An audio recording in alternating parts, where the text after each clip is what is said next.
Halo teman-teman semua, para Aroceters. Hari ini balik lagi bersama kami di Aroceti Dama Channel.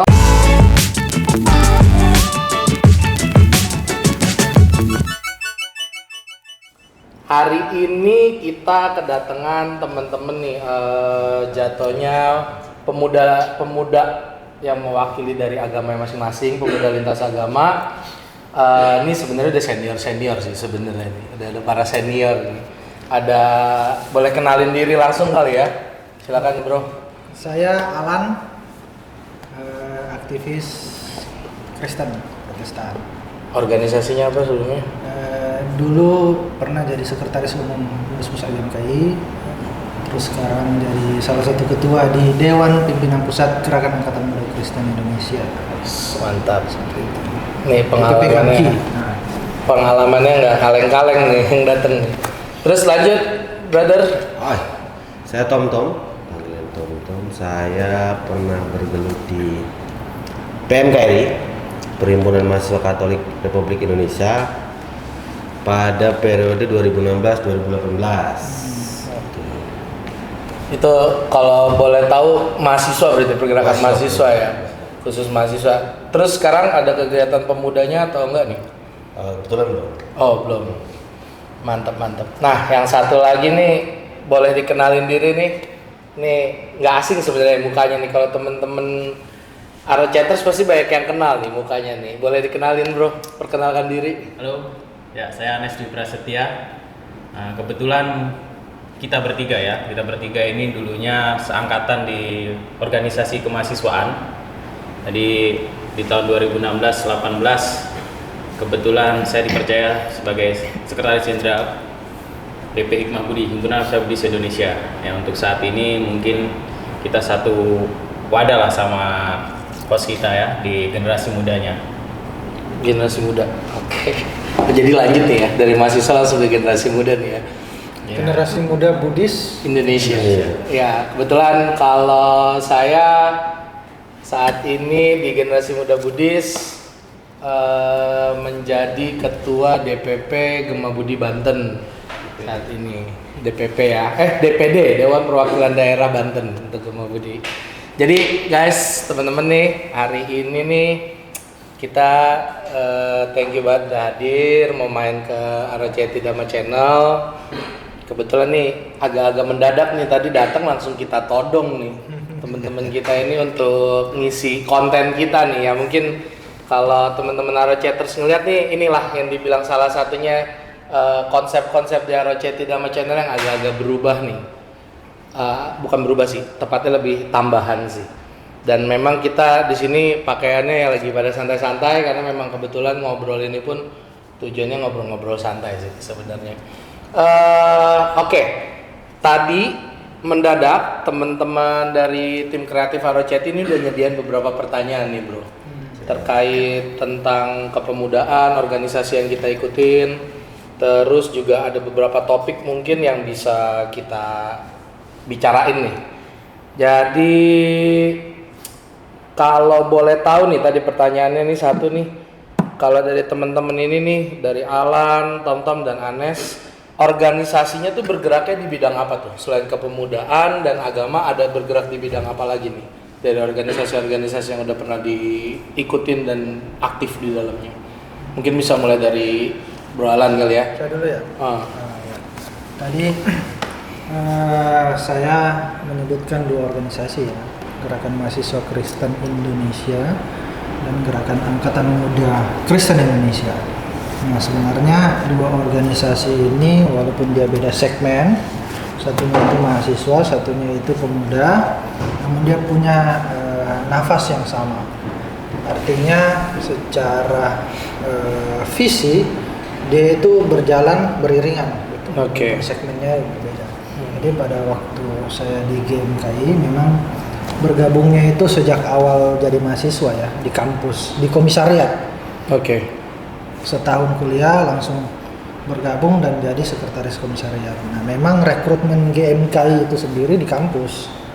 Di dunia mahasiswa ya. Jadi sejak 2006 sampai akhirnya melepaskan jabatan struktural di GMK itu 2018, jadi ada 12 tahun ya. Iya. 12 tahun di GMKI. Nah, dan memang sebagai aktivis itu kita menghabiskan waktu cukup panjang ya. Jadi ini keorganisasian itu bukan sekedar menghabiskan waktu luang menurut saya, tapi memang jiwa kita itu sudah Harus kita pol-polan ini iya, gitu. kita titipkan di situ. Jadi 100% aktivis, 100% anak muda gitu. Iya, Nggak iya. bisa dipilah, nggak bisa 50% aktivis atau 50% luar. Tapi itu harus sama-sama berjalan gitu. Dan akhirnya kita kemudian mewakafkan diri memang di dunia itu. Dunia aktivis itu. Setelah di GMKI gabung lagi di Gerakan Angkatan Muda Kristen Indonesia, langsung di DPP. Nah, senafasnya organisasi kepemudaan ini, selain tadi disampaikan dia hidup di kalangan anak muda dan keagamaan, dia juga kemudian memberi perhatian pada seluruh lini kehidupan masyarakat. Oke. Khususnya kalau di GMK ada 3 medan pelayanannya: perguruan tinggi, masyarakat, dan gereja. Oke. Begitu pula di GAMKI, itu nggak jauh-jauh tuh. Bukan berarti kita anak muda, bukan berarti kita mahasiswa kemudian kita tutup mata sama dunia sekitar, lingkungan.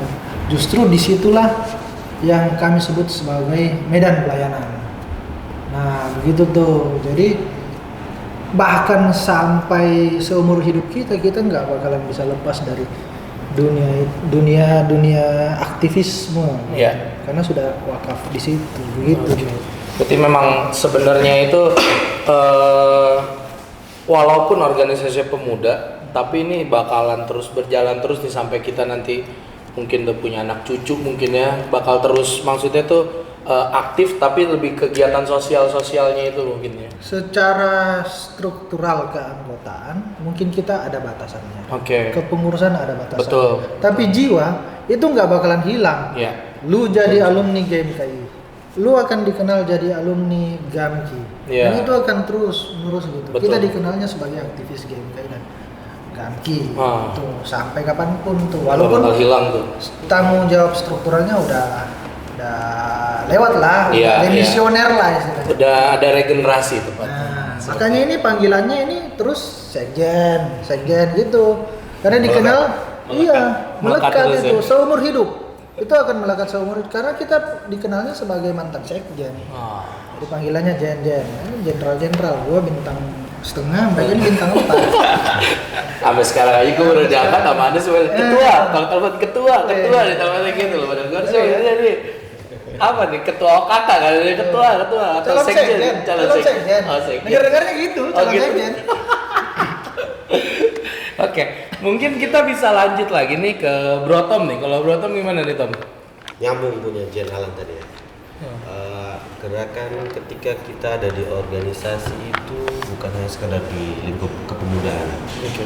Ada satu sisi yang memang kita tekuni dari awal dan itu salah satu pilar di organisasi masing-masing. Saya rasa teman-teman itu bergerak di kemasyarakatan. Oke. Yang keberpihakannya itu jelas, kaum tertindas, kemudian untuk advokasi ke masyarakat, Kaum marginal. jadi kemudian banyak juga misalnya by moment kita tidak berharap misalnya ada bencana alam, Ya.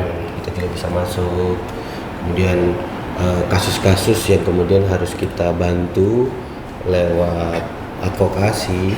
Kadang-kadang masyarakat ada yang tidak mengerti hukum Betul. dan mereka butuh bantuan hukum, ya. Begitu kita masuk di ranah itu. Litigasi. Nah, Ya, ya. jadi itu yang menjadi gerak kenapa ada beberapa orang menganggap beda antara pemuda dan teman-teman kemasyarakatan nih. Padahal kalau berbicara ruang lingkup kita harusnya sama-sama. Jadi ada beberapa kasus dulu ya, itu kamu dari PMKRI, udah dong. Kalau demo tuh biasa. Tapi kalau teman-teman yang pemuda ini demo nggak biasa. Gitu. Kayak seakan ketika kita masuk pemuda, demo itu udah lewat lah masanya. Ada tuh kadang ada yang berpikir kayak Orang-orang gitu. mereka menuakan diri gitu. Betul. Frame. Padahal harusnya pemuda sama mahasiswa berjalan beriringan Ya, sebenarnya. kami mahasiswa juga masih pemuda. Betul, itu dia. Idealismenya nggak boleh hilang. Iya. Gitu. Kita lanjut kalau dari Bro Anes gimana nih? Ini sudah dikupas ya sama karena kalau sekjen ngomong itu biasanya sudah selesai. Oh gitu. Paling kalau kita ke bagian yang terakhir itu ya apa yang mau kita bicarakan. Untungnya kita punya masing-masing organ yang berbeda warna. Visinya sama kita di kebangsaan. Mungkin kalau saya pada prinsipnya kan Buddhis ini kan sangat kecil di Indonesia. Orang taunya kan ya mungkin hanya yang beberapa aja ya. Nah, kebetulan saya berproses dari Himpunan Mahasiswa Buddhis, kebetulan juga dari lahir di sini bisa dibilang Tangerang Selatan. Kita bisa melihat bahwasanya kita sebagai mahasiswa pada saat itu ya kita harus mengasah kepekaan sosial kita. Dan ya beruntung ya bahwasanya kita beruntung kita bisa berproses di organisasi ekstra kampus yang mengenal bahwasanya kita nggak berbicara Buddha aliran apa, tapi kita hanya berbicara soal budaya Indonesia dan kepentingan kita soal sosial kebangsaan. Bahwasanya kita di mahasiswa ini kita belajar kan, nah, kita di masyarakat mengabdi dengan apa ya? Tadi kegiatan-kegiatan sosial tadi ya, Jentom sudah menyampaikan bahwasanya kalau kita ada bantuan lembaga bantuan hukum ya, ada proses itu ya. Dan ketika saya sudah selesai sampai mungkin ya kita mentok hanya di sekjen, mungkin tidak bisa jadi ketua umum. Dari proses kita di cabang sampai pusat kita di sekjen ya ini sudah pencapaian yang luar biasa ya. Mungkin kalau saya melihat saya ini lebih diuntungkan daripada teman-teman yang lain begitu. Karena kalau di teman-teman yang lain itu kan tadi sudah disebutkan prosesnya dari komisariat gitu loh. Kalau kita kan khususnya di Buddha ini dari cabang kita proses mengikuti kaderisasi bisa sampai pusat. Nah, setelah selesai tadi Bro Alan ya, Alan sudah menyampaikan bahwasanya jiwa aktivisme itu nggak hilang. Nah, saya ingin menuntaskan tugas itu. Ketika kita sudah selesai di mahasiswa, kita mau kemana? Ketika jiwa-jiwa kita ini masih bergelora ya, bagaimana betul. Kita ini ya, akhirnya ya saya masuk ke kepemudaan. Jadi di Buddha ini ada 2 mahasiswa di Hikmah Budi, pemudanya di Gemah Budi yang tarafnya nasional, jadi tidak berbicara soal ya kalau kita mau sembahyang balik altar masing-masing, tapi kalau kita berbicara soal keindonesiaan di sini tempatnya begitu. Jadi mungkin jiwa saya terpanggil di situ bahwasanya saya harus menyelesaikan tugas saya ini. Karena kalau kita berbicara kaderisasi kan kita harus sampai tuntas, jangan sampai setengah-setengah gitu. Jadi kalau ngerti ya, sayang kan kalau kita hanya ngerti setengah, tapi tiba-tiba kita bicara di luar, ternyata di luar itu ternyata temannya berjenjang sampai yang luar biasa gitu. Betul. Makanya itulah ya. Jadi kita bergerak di sosial kebangsaan. Jadi sebenarnya nih kalau bisa diperhatikan nih pergerakan dari organisasi baik kemahasiswaan dan pemuda tuh selain untuk agama, karena memang kan wadahnya ini kan dari agama dulu nih. Tapi sebenarnya kalau bisa kita lihat nih sebenarnya pergerakan bukan pergerakan ya, jatuhnya organisasi-organisasi ini nih bergeraknya itu lebih ke sosial kebanyakan ya. Karena memang kebetulan kan kalau kita ngomong agama pasti kita ngomong kan kegiatan sosial sebenarnya ya. Baik dari advokasi tadi bisa dibilang, terus juga ada ya jatuhnya kayak perlindungan hukum, terus kayak lintas agama, toleransi ya, yang memang hal-hal itu yang dari sejak muda, bahkan nggak dari muda, dari sejak dini itu memang harus ditanamkan sebenarnya tentang toleransi itu sebenarnya. Oke, mungkin kita bisa lanjut nih ke pertanyaan selanjutnya nih. Boleh tahu nggak nih kegiatan apa nih dari organisasi masing-masing nih yang mungkin berkaitan langsung dengan perdamaian nih, tentang bidang perdamaian gitu. Tadi kan kita udah ngebahas tentang adanya kegiatan sosial. Terus kalau yang untuk terkait kegiatan untuk yang perdamaian nih, biasa dari organisasi masing-masing itu seperti apa tuh kalau boleh tahu? Mungkin kita balik dari sana ya. Kalau dari Anes gimana? Jadi kalau kita ini kan kalau di mahasiswa itu ada levelnya namanya kita Cipayung Plus. Karena kalau Cipayung kan cuma 5, kalau Cipayung Plus itu kan barulah Hikmah Budi masuk di situ. Karena kalau kita berbicara Cipayung mungkin ya teman-teman berdua ini sama 3 lagi kan.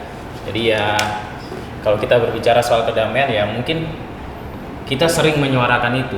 Bahkan kita tidak hanya bersuara tapi langsung mempraktekkan gitu loh. Jadi contoh konkret hari ini kita main ke sini kan mungkin kalau teman-teman dalam tanda kutip alergi masuk tempat ibadah biasanya kan mikir-mikir gitu loh. Betul. Jadi karena mungkin kita kan mantan jenderal, tadi Jenderal bilang kan jenderal bintang 4. Ini kan sudah selesai. Artinya kan kalau soal kita berbicara ini ya, ini loh bentuk toleransi, bentuk perdamaian. Jadi tidak mengganggu soal keimananmu. Kita main ke wihara ataupun saya main ke gereja, ke masjid dan mungkin ke pura dan lain, itu tidak akan mengganggu keimanan. Dan inilah yang kita tunjukkan selama ini. Jadi ya langkah-langkah kecil ini yang mungkin bisa dilihat orang gitu. Kan ada pepatah tak kenal maka tak sayang. Jadi ya inilah yang sering kita ini kalau di level mahasiswa ya, dan sampai sekarang pun kita juga masih aktif ya, menyuarakan ketika ada isu dan lain pun ya kita tidak langsung reaktif, tapi ya kita dialog dulu, kita bicara ada permasalahan apa ya kita sama-sama menyelesaikan, ya kita bersama-sama kita menjaga ya keberagaman yang ada di Indonesia gitu. Kalau dari saya sih seperti itu. Kalau dari Bro Tom gimana nih? Kurang lebihnya sama ya, tapi secara konkret itu sudah tuntas di tataran kita.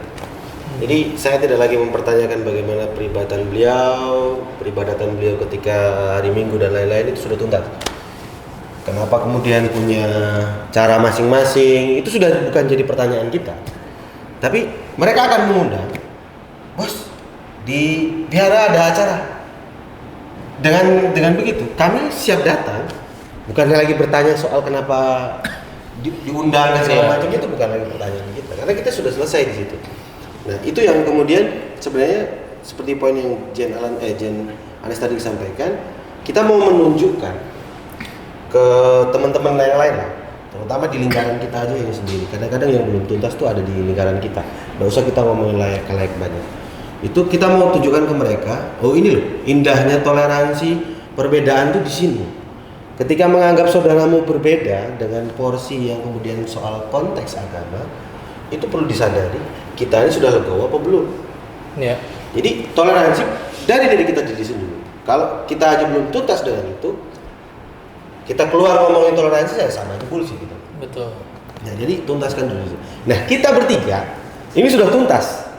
Nah, kita mau tunjukkan itu, mau menularkan itu ke teman-teman lain.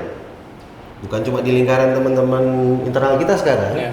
Kita mau gaungkan itu ke teman-teman yang Muslim, teman-teman yang Hindu dan lain-lain gitu. Bahwa kalian kita ini bersaudara. Udahlah.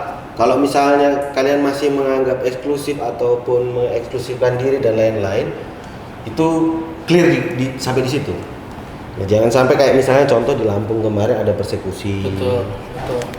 Di tempat-tempat lain yang juga mungkin terjadi tapi tidak terekspos media, itu juga terjadi. Nah, itu yang kemudian kita tujuannya kita ke arah sana gitu. Mungkin itu ya secara konkret sih. Sebenarnya kalau kita lihat memang masih banyak kasus-kasus yang seperti itu ya, banyak banget tuh sebenarnya itu. Tentang penolakan agama lah, pada prinsipnya kayak gitu tuh banyak banget di Indonesia. Tapi mungkin memang ada beberapa hal atau beberapa kasus yang mungkin nggak ke blow up di media keseringan tuh. Kalau misalnya ya kita sebenarnya ada sosmed juga ngebantu juga tuh buat hal-hal yang kayak gitu tuh ya. Kalau dari Bro Alan gimana nih? Iya, sebagai orang Indonesia kita harus sadar bahwa kita terlahir itu berbeda. Jadi penggalian Pancasila sebagai dasar negara itu sudah terilhami atau tersadarkan oleh para founding fathers kita bahwa memang keindonesiaan itu lahir bukan dari kesamaan, tapi karena dari kepelbagaian, perbedaan. Makanya Bhinneka Tunggal Ika itu menjadi hal yang nyata dalam kehidupan sehari-hari. Gua dulu berasal dari sebuah tempat di Sulawesi ya, dari Toraja. Mungkin kehidupan gua di sana itu bertemu dengan orang-orang yang sama di Toraja, agamanya sama, kulturnya sama. Tapi ketika saya memilih untuk move masuk Jakarta, pertama di Makassar kemudian ke Jakarta, saya melihat bahwa Indonesia ini bahkan ruang-ruang perbedaan itu masuk ke dalam lini kehidupan yang sangat personal di dalam diri saya. Yeah. Saya kemana-mana makan apa semua dengan kawan-kawan ini. Nah, dengan teman-teman NU, teman-teman Muhammadiyah. Bahkan belakangan kami memperkuat hubungan dengan teman-teman kepercayaan,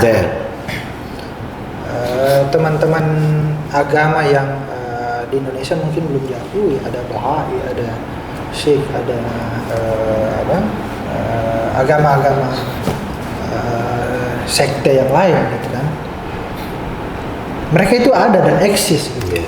Makanya dalam keorganisasian kita sudah memproklamirkan bahwa keperbedaan itu, bineka itu memang nyata dan tidak sekedar ada dalam nuansa abstrak yang tidak kelihatan, tapi masuk ke dalam ruang-ruang kehidupan kita kan. Nah, oleh karena itu kalau diganti di GMKI, okumenisme itu menjadi dasar yang sama dengan nasionalisme. Okumenisme itu apa? Okumenisme adalah kalau dalam bahasa Indonesia gotong royong, persatuan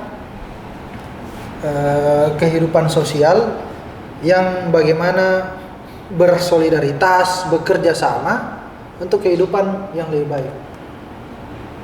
Kesejahteraan umum, bonum komune. Tidak lihat lagi manfaatnya untuk buat siapa nih? Buat siapa? Golongan mana nih? Seagama atau tidak seagama, sesuku atau tidak lagi di situ. Tapi kerjasama itu penting, okumenisme itu penting supaya semua orang sejahtera. Nah, misalnya yang ditarik menjadi tema Gamki dalam periode ini adalah usahakanlah kesejahteraan kota di mana kamu, aku bang. Jadi konteksnya itu lahir pada saat bangsa Israel itu dibuang, dijajah, dan pada saat itu kan kalau sebuah bangsa menjajah sebuah bangsa itu tidak didudukin, tapi seluruh penduduknya itu ditarik dari budak ke kotanya kan. Nah, ketika dia dibuang di sana, orang bangsa Israel yang notabene ini adalah bangsa Tuhan tidak bisa kemudian bertopang diri, berdiam diri saja, tapi dia diperintahkan untuk mengupayakan kesejahteraan di situ.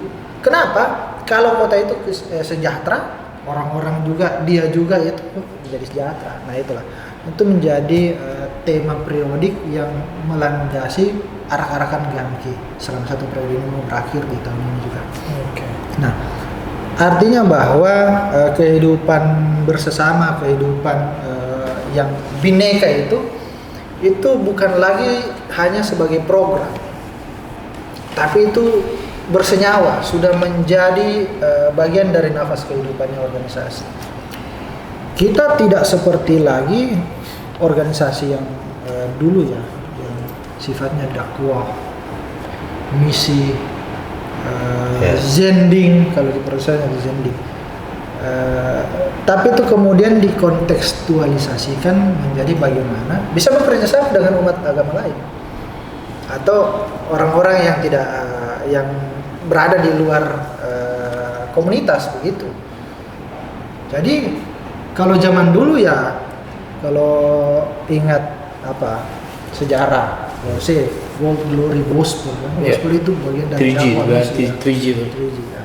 Gold Glory Gospel. Hari ini Gospel itu kita kontekstualisasikan. Ada namanya social gospel. Kita tidak lagi mencari jiwa itu menambah kuantitas, tidak.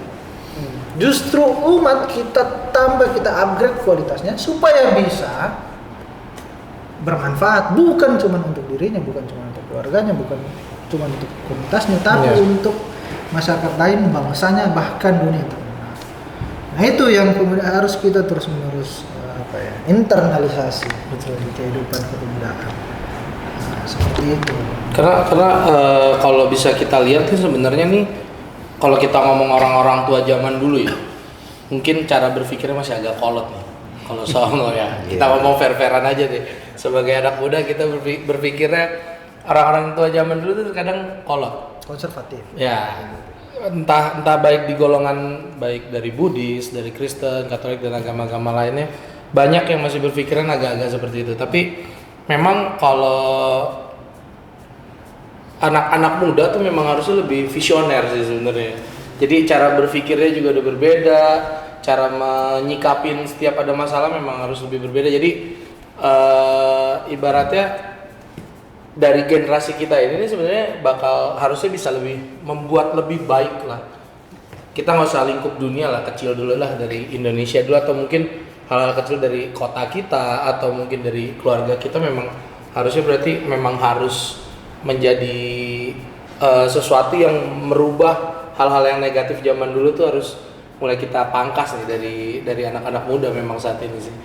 Jadi ya memang jadi organisasi-organisasi pemuda itu memang sebenarnya kita nih sebagai pemuda nih, khususnya teman-teman Arrowchatters nih kan banyak yang masih pemuda nih. Kalau bisa aktif lah sebenarnya, aktif berorganisasi, karena kita jadi nggak memandang segala sesuatu dengan kacamata kuda. Jadi lebih terbuka tuh sudut pandang kita seperti itu sih. Oke, kita lanjut ke pertanyaan selanjutnya nih. Kalau menurut kalian nih, gimana sih minat pemuda di organisasi dalam mengikuti kegiatan saat ini? Dari siapa nih? Dari Tom deh. Oke, pertanyaan menarik tuh. Jadi ada salah satu survei, saya nggak bisa sebutkan nama survei dan lembaga surveinya karena tidak di-endorse. Thank you nih. Jadi itu soal pemuda. Kita harus sadari 2024 ini di konstelasi pemilu itu 60% umur 17 sampai dengan 40 tahun kita harus pahami itu pemuda. Oke. 60% pemilih nanti itu adalah pemuda. Nah, yang menarik adalah dari 30%, 39% pemuda itu yang disurvei itu ketika ditanya apakah Anda setuju jika di dekat wilayah atau rumah Anda dibangun rumah ibadat yang berbeda dengan keyakinan Anda, 39%-nya tidak setuju. Nah, kemudian 18%-nya apakah setuju ketika ada peribadatan atau namanya untuk keagamaan ya, ritual-ritual keagamaan yang berbeda dengan kepercayaan Anda dilakukan di lingkungan Anda, apakah Anda setuju? Itu 18% tidak setuju. Saya mau katakan bahwa ternyata di dunia yang begitu sekarang digital dan teman-teman muda ini hampir semua itu ada informasi di handphone mereka dapat, itu juga tidak membuat mereka terbuka pikirannya. Mereka juga ternyata terkooptasi dengan lingkup-lingkup yang berbicara soal toleransi gitu loh. Tingkat toleransi bisa kita katakan kalau dengan nilai segitu ya, itu teman-teman pemuda hari ini juga nggak sadar, banyak yang nggak sadar, dan itu perlu PR. Nah, ketika kita berbicara soal organisasi, di organisasi masing-masing, saya pikir teman-teman ini sudah clear dari jenjang pendidikan yang mereka dapatkan atau berikan ke teman-teman kader yang masuk. Itu kayak misalnya di PMK ini ya, ada penerimaan anggota baru, kemudian ada masa bimbingan tahap kedua, kemudian ada LKK itu latihan kepemimpinan kader. Dan di situ diasupi dengan nilai-nilai toleransi yang kemudian dalam bentuk konkretnya mereka langsung implementasi, datang ke vihara, datang ke musola, datang ke tempat-tempat yang berkeyakinan berbeda dan lain-lain. Mereka tahu wajahnya. Nah, hari ini teman-teman yang muda yang tidak berorganisasi, bukan saya mengecap ya, itu kebanyakan kemarin mereka mendapat informasi dari dunia maya atau bisa kita katakan globalisasi, dari arus internet dan segala macam yang kita tidak tahu itu baik, benar, hoak atau berita sebenarnya atau itu tidak ada filtering lah di mereka yang kemudian mudah terprovokasi dan segala macam. Dan itu mudah tertanam di anak-anak muda hari ini. Kira itu ya, ini warning untuk teman-teman organisasi yang hari ini juga masih berjalan, terutama di organisasi kami masing-masing. Ketika adik-adik itu nanya, ya kami pasti akan memberikan masukan ya, tolong dong hati-hati, adik-adik kita ini agak sedikit terancam. Ngomongin soal intoleransi, mereka lebih banyak itu ranahnya mengambil informasi yang kadang-kadang tidak benar atau hoak, kemudian dijadikan informasi paten. Nah, itu juga salah. Jadi kita selalu menggaungkan itu sih ke adik-adik kami ya, di internal organisasi masing-masing. Kalau saya di PMKRI, di GMKI, di Hima Budi itu. Nih kayaknya yang survei tadi disebutin sama Broto, kemarin gue habis ikut sekolah ceritanya. Oh iya. Untuk persyaratan sesuatu lah. Jadi kayaknya kemarin udah kebahas.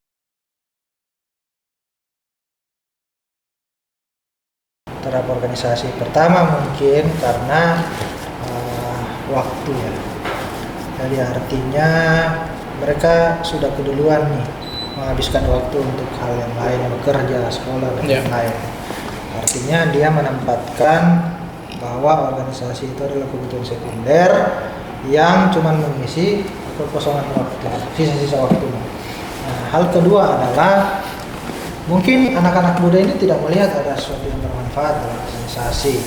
Nah, itu terbangun dari paradigma mereka bahwa hidup ini memang harus bermanfaat, khususnya kepada diri sendiri. Nah, kritik saya dan ini sering saya sampaikan juga kepada para pengurus organisasi ya, baik di internal maupun di eksternal, bahwa kita jangan kaget suatu waktu nanti organisasi ini akan jadi fosil gitu. Akan cuma jadi cerita sejarah. Jadi nostalgia, romantisme masa lalu tentang kejayaannya Gema Budi gitu, kejayaannya Gangki, BMK dan lain-lain. Suatu waktu ada di mana mereka ini pegang bendera dan menyatakan idealismenya di mana-mana ya, di jalan, di parlemen atau di mana. Tapi hari ini nggak ada lagi. Kenapa? Karena organisasi kita. Kenapa misalnya saya ambil analogi aja. Kenapa hewan-hewan itu menjadi punah? Banyak hewan punah ya, cuma jadi fosil. Ketidakmampuannya untuk berubah, beradaptasi, menyesuaikan diri dengan zaman, iklim dan lain-lain. Dan itu juga akan terjadi pada organisasi. Ketika organisasi menua seperti pengurus-pengurusnya gitu. Jangan sampai, karena ya itu faktanya akan begitu, nanti nggak ada lagi orang yang masuk karena organisasi ketuaan. Bukan masalah nilai, tapi bagaimana dia kemudian mengelola kegiatan, mengelola program di dalamnya itu sesuai dengan konteks zaman, sesuai dengan kebutuhan. Organisasi pertama harus bermanfaat bagi anggotanya. Kalau tidak, buat apa bergabung situ? Organisasi kemudian harus bisa mengelola program sesuai dengan konteks kekinian.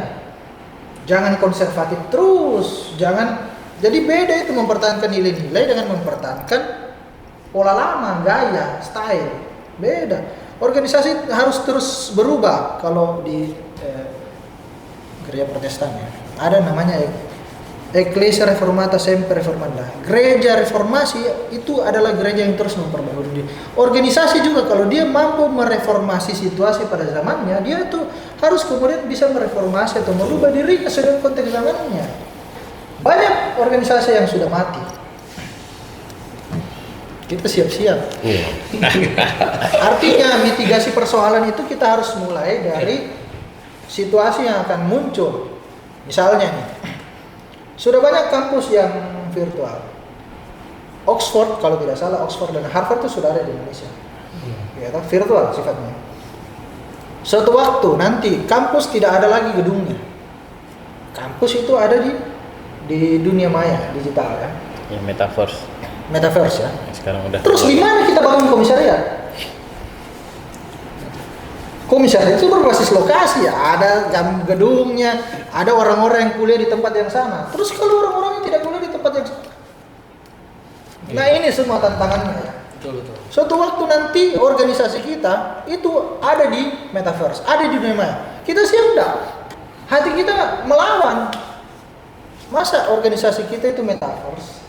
Tapi itu tantangan situasi dunia yang akan kita. Kalau kita tidak bisa adaptasi, kita ya wassalam, selamat tinggal. Nah, persoalan ini yang harus kita rumuskan. Kita harus jauh melihat seperti apa dunia akan berubah dan pilihannya ada dua, mati atau berubah. Kan pilihan itu dimiliki oleh hewan-hewan yang punya itu kan. Kalau nggak berubah ya mati. Organisasi juga, kita juga punya. Nah, sekarang bagaimana kita?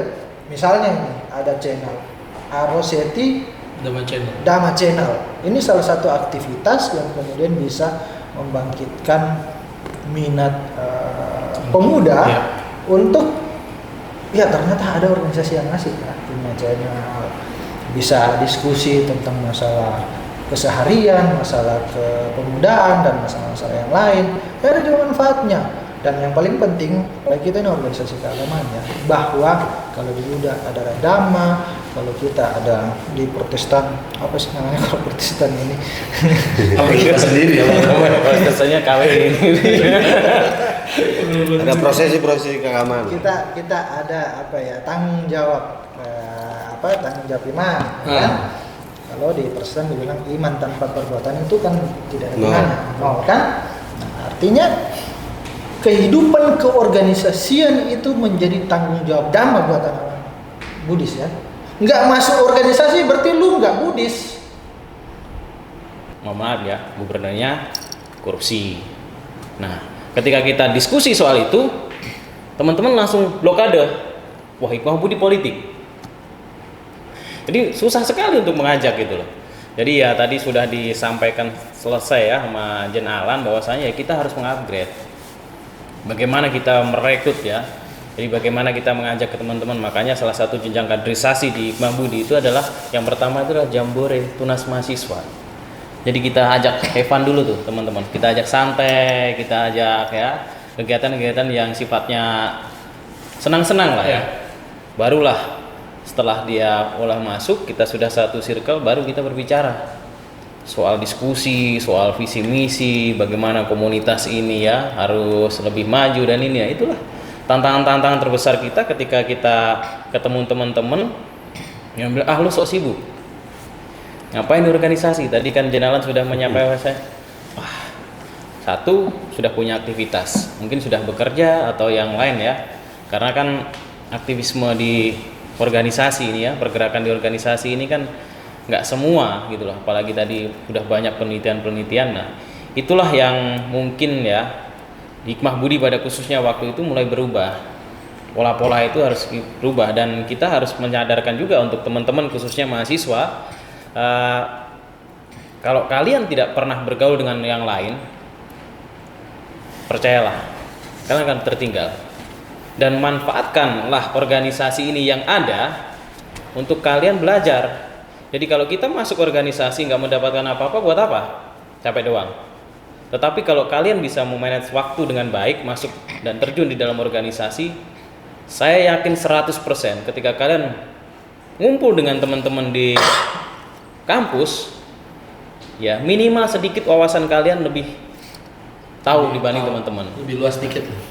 Makanya penting ya untuk organisasi ya tadi kan upgrade, apalagi kita ini sudah melewati 3 zaman kan. Lisan, tulisan, digital, dan ternyata digital ini yang paling sulit ya.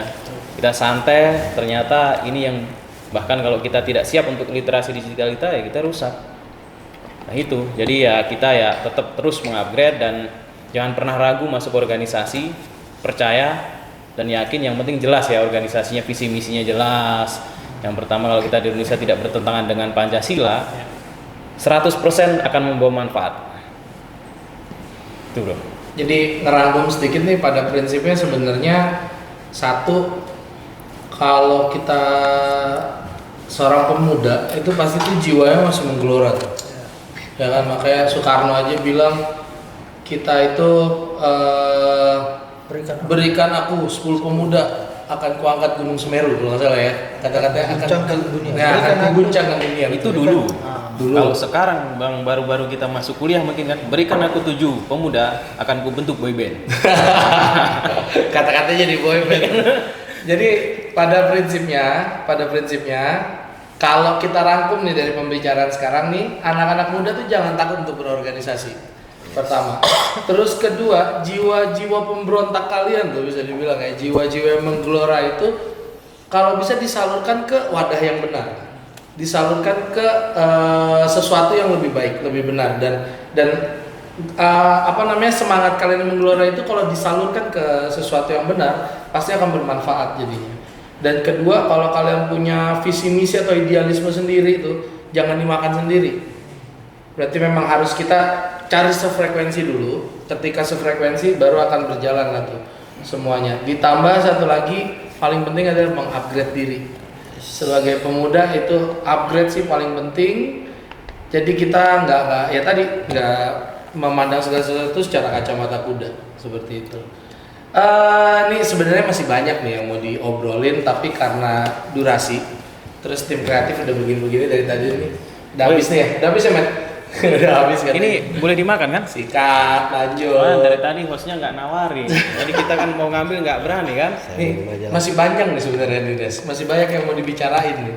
Tapi karena durasi, jadi mungkin nanti ke depannya di waktu selanjutnya kita mungkin bikin part 2-nya nih.